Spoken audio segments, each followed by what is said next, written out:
This is Frank Willioni, British light heavyweight champion. You're watching Lights Out. I'm Faisal Khan, this is Lights Out. I'm here with Sky Sports presenter Adam Smith. Adam, how are you doing today? Very good, thank you. How are you? Yeah, not too bad.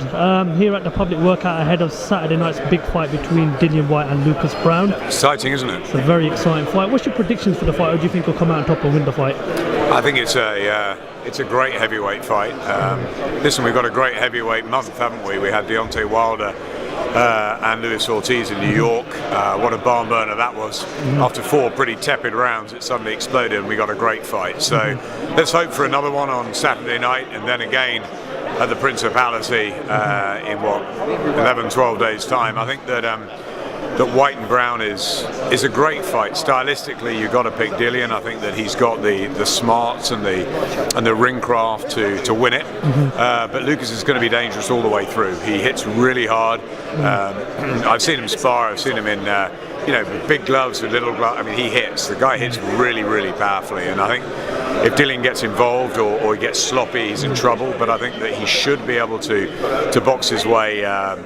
Probably to a points decision, but look, it's one of those that I wouldn't be surprised in any outcome. It's heavyweight boxing. They both got a real chance, and the winner obviously goes forward to meet the likes of Deontay Wilder or the winner of Joshua Parker, and that's a huge carrot dangling in front of them. So it's a big night for both fighters on Saturday. You mentioned Joshua versus Parker in a few weeks' time at the Principality Stadium. It's another big fight. We've got to look forward to. Huge fight. A unification fight. Wonderful fight. What's your prediction for the Joseph Parker and Anthony Joshua fight in a few weeks' time? Well, again, because I'm calling it, I won't give a prediction, but I will say that I think Anthony starts a big favourite, and rightfully so.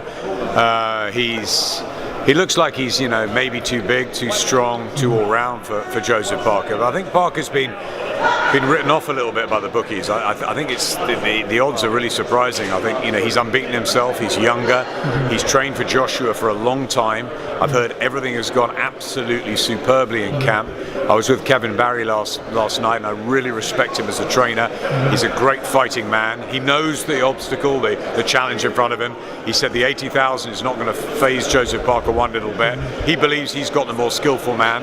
Maybe he does. We're going to find out on the 31st. But I think it could be a harder fight than people are predicting. Some people are I don't know, not giving Joseph Parker the credit that he deserves because he is current world champion. Do you think people are overlooking him at the moment? I think possibly because the last year hasn't been a great one for Joseph Parker. Yes, he's the world champion, but he hasn't given any dynamic performances. He struggled a little bit at times with the likes of Fury and fighting his sparring partner, and he beat Andy Ruiz, but it was close. Carlos Takam was a tough fight.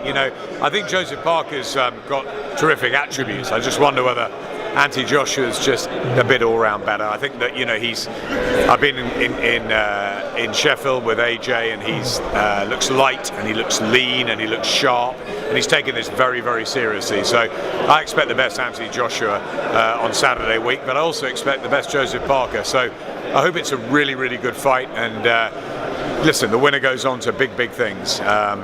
Probably Joshua, but it wouldn't surprise me if Parker gave him a harder fight than people are saying. Obviously, we're talking about the heavyweight division. Another big fight, May 5th. Revenge or repeat. Bellew versus Haye 2. What's your take on that fight? You're going to ask me that. Tony Bellew works alongside us. He's a matchroom fighter. But I'm very fond of David Haye. We go back a long way. Listen, the best David Haye can win this fight. Is he the best now at this age, at this stage, and with the body breaking down a little bit? If he's right, if he's 100% fit, and I mean 100% fit going into the fight and through the fight, it's a really tough fight for Tony Bellew. But Bellew's done it once. He upset the odds. He broke down Haye last time, injury and all, and he'll be very confident he can do it again. Again, it's another one that you can't predict, and it's another one that we can't wait to see. One final question, seeing as we're on the heavyweight scene. Tyson Fury.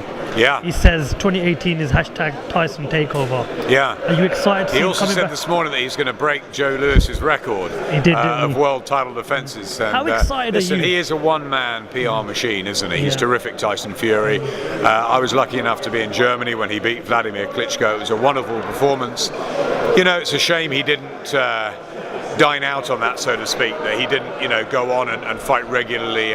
But look, it's really exciting having him back. Let's see him come back. Let's see him come back and shed some rust. He needs 2 or 3 fights, in my opinion, before he goes in with the likes of Dillian Whyte, let alone Joshua and Wilder. So let's see how he comes back. But it's great having him back. We can see that Tyson Fury again from 2015 that boxed superbly that night in Dusseldorf when he won the world title against Klitschko. That's a $1 million question, isn't it? No one knows. We hope. Tyson Fury is an awkward night's work for anybody, and I've always said that Tyson Fury at his very best gives Anthony Joshua an extremely difficult night, I think stylistic wise, but you know something else, it's a long time to be out of a ring, so maybe let's judge seeing Tyson come back. He needs to fight some decent opponents, and then he needs to get on and try and shake up the big boys again, because look, we all know that if Joshua remains undefeated and Fury remains undefeated, then that fight, say it happens in 2019, is the biggest fight in British boxing ever that will happen in British boxing history. Adam Smith, big if though. Big if. Adam Smith, thank you very much for talking to Lights Out.